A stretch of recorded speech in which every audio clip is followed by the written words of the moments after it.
울산 CBS 라디오 시사팩토리 100.3 소울의 소소한 울산 사람들의 이야기 함께하겠습니다.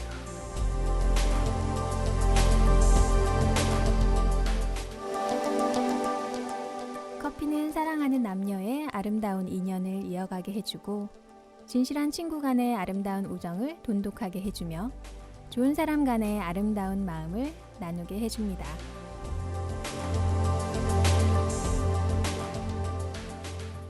여러분은 오늘 어떤 커피를 드셨나요? 소소한 울산 사람들의 이야기 소울에서는 향기만으로도 기분을 좋게 해주는 커피에 대해 이야기해보려고 합니다. 함께 이야기 나눌 소울 멤버들 먼저 인사해주세요. 안녕하세요. 저는 쨍하고 해뜰날 짱입니다. 네, 안녕하세요. 저는 달려라 하니의 한입니다. 네, 반갑습니다. 저는 오늘 진행을 맡은 사고뭉치의 뭉치입니다. 반갑습니다. 네, 오랜만이에요. 소울 여러분들, SNS상에서 여전히 핫한 커피죠. 혹시 달고나 커피 아세요? 아, 네. 요즘은 해외에서도 엄청 인기라고 하던데요. 그쵸. 달고나 커피 휘졌다가 팔이 부러져서 기부스했다는 얘기는 아직 못 들었는데 아무튼 코로나로 인해서 집에서 보내는 시간이 많아지면서 인기를 끌고 있죠. 연예인들이 많이 하길래 알고는 있는데 아직 먹어보진 못했습니다. 저도 TV로 기사로 많이 봤는데요. 근데 400번 이상을 저어야지 만들 수 있다고 하니 저는 그냥 사 먹고 말래요. 네, 근데 저도 그렇게 생각했었는데요. 근데 또 호기심이 생기더라고요. 그래서 한번 해봤어요. 집에 커피, 설탕, 물 이거 다 있잖아요. 그래서 만들어 봤는데요. 근데 400번을 손으로 적고 익기에는 너무 힘들 것 같아서 저는 핸드 믹서를 이용했답니다. 오, 도구를. 오. 인간인데요. 그럼 맛은 어땠나요? 다시 해보고 싶은 맛이었나요? 글쎄요. 이게 손으로 제가 저어서 만들었다면 진짜 한 번만 하고 끝냈을지도 모르겠는데요.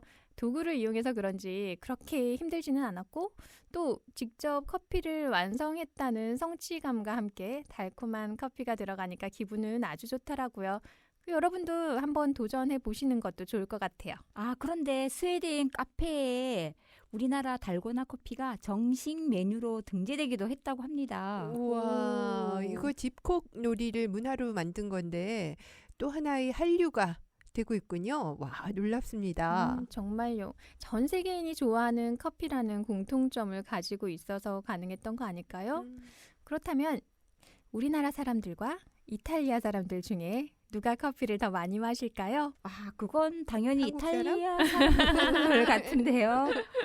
그런데 우리나라도 보면 커피하면 빠질 수 없잖아요. 골목마다 커피 전문점들이 가득가득 하잖아요. 네, 골목마다 정말 예쁜 커피숍들도 많죠.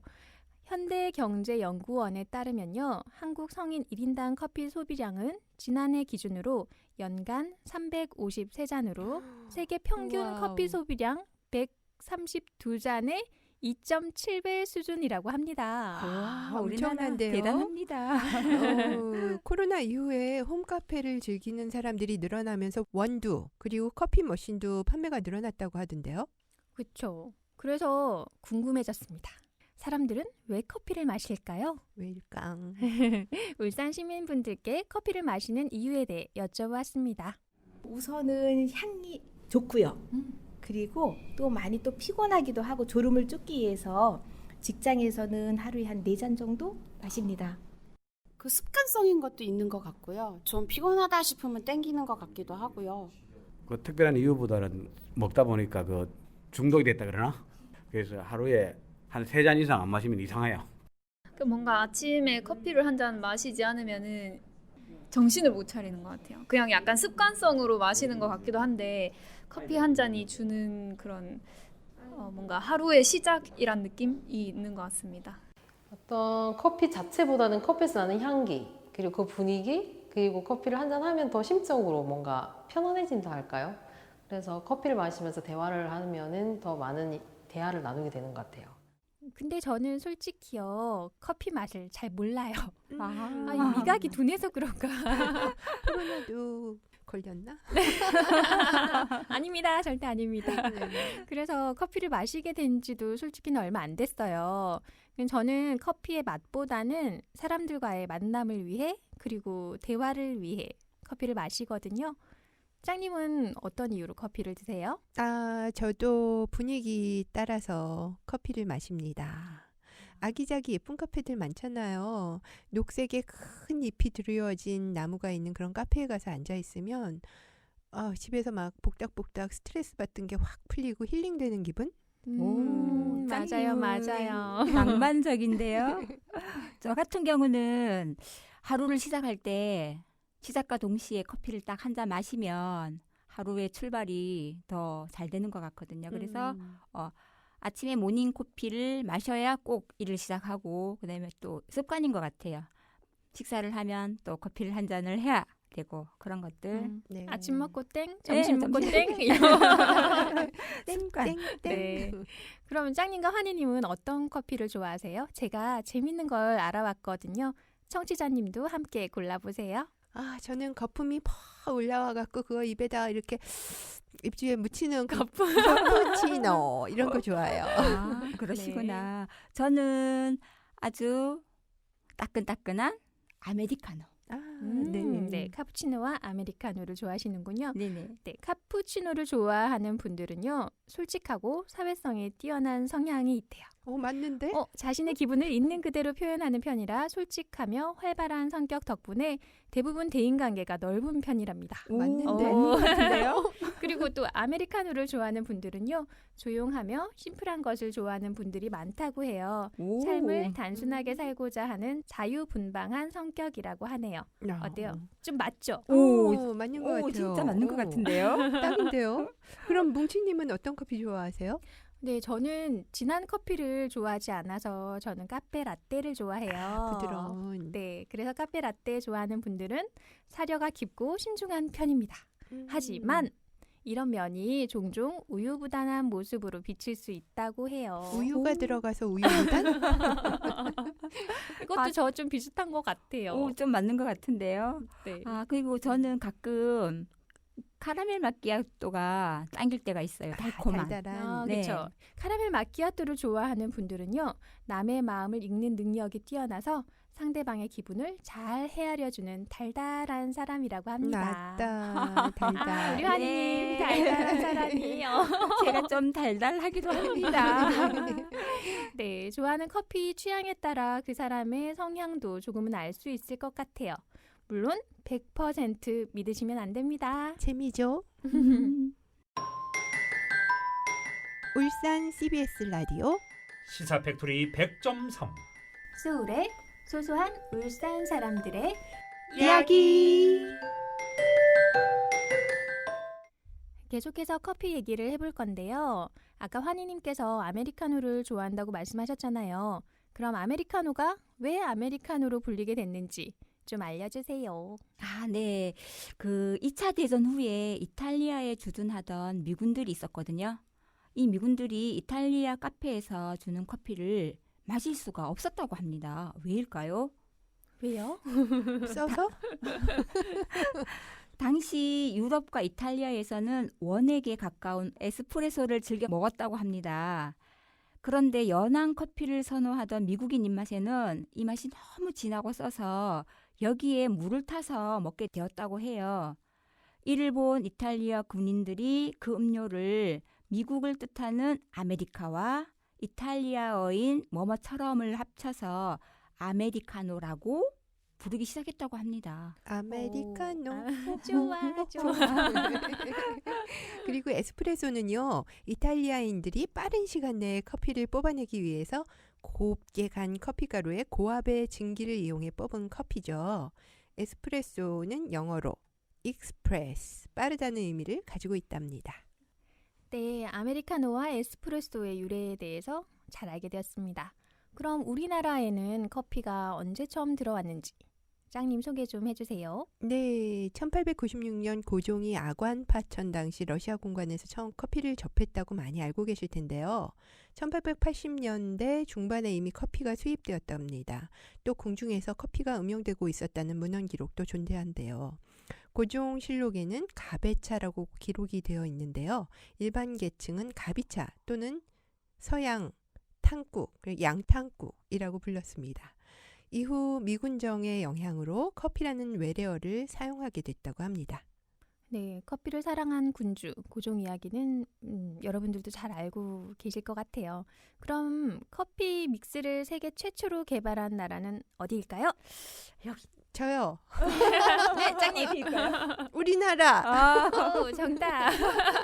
네, 1976년에 동서식품에서 맥스웰 하우스를 처음 생산했다고 합니다. 네, 저도 그 맥스웰 하우스가 세계 최초라고 해서 진짜 깜짝 놀랐는데요. 외국 사람들이 우리나라에 왔다 갈 때 우리나라 커피 믹스 맛있다고 많이 사갑니다. 선물하면 아주 좋아한대요. 예전에 커피 믹스 포장이 지금하고 좀 달랐죠. 예전엔 녹차 티백처럼 네모난 모양이었는데 지금은 길쭉한 모양이 돼서 설탕 양도 조절할 수 있고 더 좋아졌죠. 저는 우리나라를 빛낸 발명품 설문조사가 생각나는데요. 1위는 당연히 훈민정음이었죠. 훈민정음. 네. 그런데 커피 믹스가 5위였대요. 5위? 네. 대단하죠. 네. 그때는 좀 놀랐었는데요. 우리나라에서 최초로 만들었고 커피의 대중화를 이끌어낸 점은 진짜 인정할 부분인 것 같아요. 그렇죠. 오, 네. 진짜 커피가 우리나라에서 처음 만들어졌고 대중들한테도 인기가 많은데 해외에서도 또 많이 좋아한다고 하니까 엄청 뿌듯한데요. 네. 네. 그리고 좀 전에 커피를 사랑하는 고종 이야기도 잠깐 했는데요. 그 외에도 커피하면 빠질 수 없는 위인들이 있습니다. 네. 한 분씩 소개 좀 해주세요. 프랑스의 사상가이자 소설가인 장자크 루소, 에밀을 쓴 유명한 사람이죠. 이분은 이렇게 얘기를 했답니다. 프랑스 사람이니까 약간 콧소리를 좀 많이 넣어서 내가 좋아하는 것은 향기다. 집 근처에서 커피콩을 볶을 때면 나는 서둘러 창문을 열어 그 향기를 모두 받아들인다. 그리고 우리가 좋아하는 천재 작곡가 베토벤 있죠. 저 참 이분 좋아하거든요. 나는 아침상에 더할 수 없는 벗을 한 번도 빠뜨린 적이 없다. 커피를 빼놓고는 그 어떤 것도 좋을 수가 없다. 한 잔의 커피를 만드는 나의 원두는 60여 가지의 아이디어를 가르쳐준다. 멋진데요. 네, 네. 땡큐. 베토벤은 하루에 60알의 원두를 가지고 커피를 내리는 걸로 아주 유명하거든요. 그만큼 그래요? 엄청 철저하게 계산된 방법으로 커피를 내린대요. 매일 아침. 진짜 너무 신기하다. 그래서 60알의 원두가 60개의 아이디어를 준다고. 어머 나도 먹고 싶다. 오늘부터 60알의 원두를 내려보세요. 세알리기 너무 힘들어. 해볼래요. 60알 나 할래. 그럼 저는 군인 출신의 프랑스 황제인 나폴레옹이 한 말을 소개를 해드릴게요. 그러면 저도 나폴레옹처럼 이야기를 해야 되나?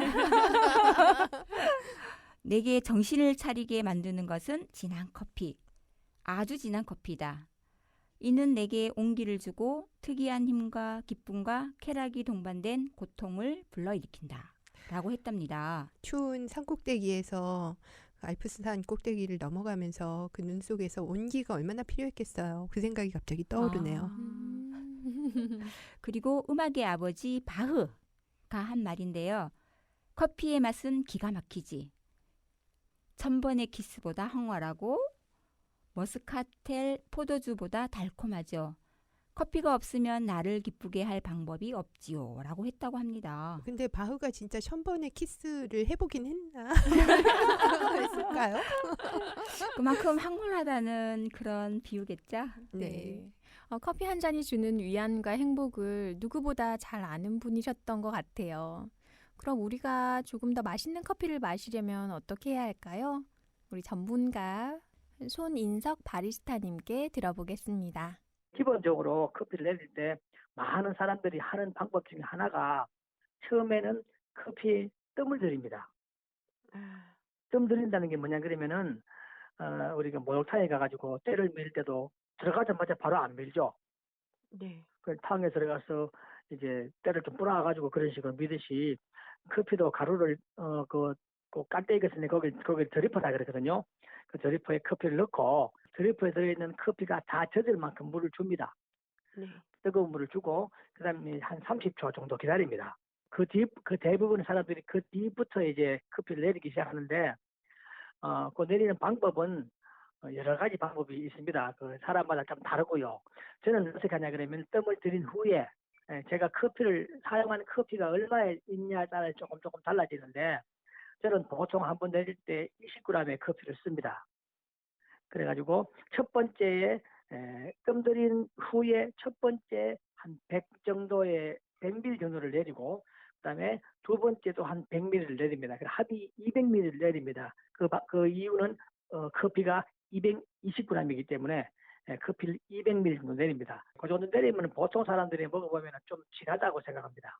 그래서 저는 거기에다가 이제 물을 희석하죠.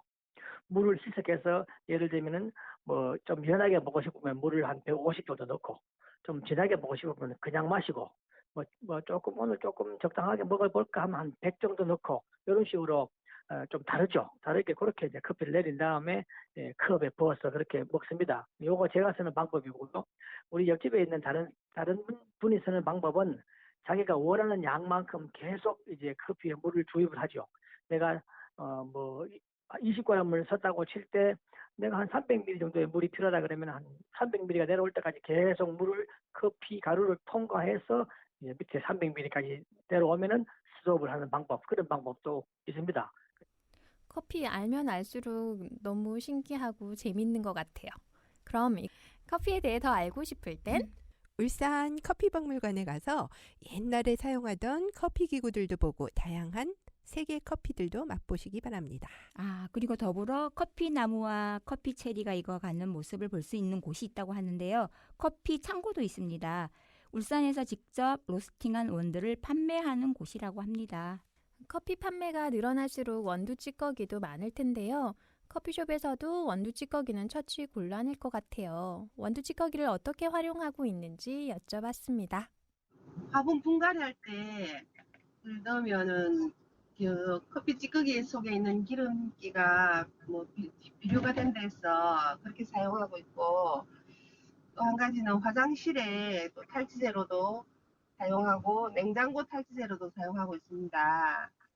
그런데 그 탈취제를 쓸 때는 바람에 좀 바짝 말려서 사용해야 될 것 같아요. 그냥 바로 사용하니까 곰팡이가 써서 그 벌레들이 막 나르고 이래서 항상 탈취제를 쓸 때는 바람에 말려서 바짝 말려서 사용하는 게 좋을 것 같고 냉장고 안에 넣을 때는 다시 팩에 넣어서 보관을 하면은 깔끔하고 잘 사용할 것 같아서 그렇게 사용하고 있습니다. 커피 찌꺼기를 말려서 둔 거를 기름기 있는 거에서 찌꺼기를 뿌려요. 그 커피 찌꺼기를 이제 넣어서 이제 티슈로 이제 닦아내죠. 그렇게 하면은 기름기가 정말 싹 제거돼서 굳이 물로 씻지 않아도 후라이팬이 깨끗하게 돼요. 이 원두 찌꺼기는 피부에 활용하기도 좋은 것 같아요. 세수할 때 클렌징 폼이랑 섞어 쓰면 각질 제거에도 도움이 되고 꿀이랑 섞어 마스크팩으로 쓰면 촉촉한 피부가 유지되는 것 같아요. 원두 찌꺼기가 피부 미용에도 도움이 되는 줄은 진짜 몰랐네요. 원두 찌꺼기를 무료로 나눠주는 카페들도 많으니 탈취, 방향제, 기름때 제거 및 화분 영양제, 스크럽과 팩으로까지 다양하게 활용해 보시기 바랍니다.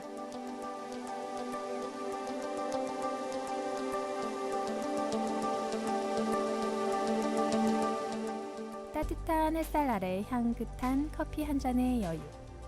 오늘 하루 열심히 보낸 당신에게 주는 선물입니다. 저희 소울의 소소한 울산 사람들의 이야기는 2주 뒤에 다시 만나 뵙겠습니다. 지금까지 짱 양현희, 환희 김분화, 무디 이영은, 저는 뭉치 엄윤미였습니다. 감사합니다. 감사합니다. 감사합니다.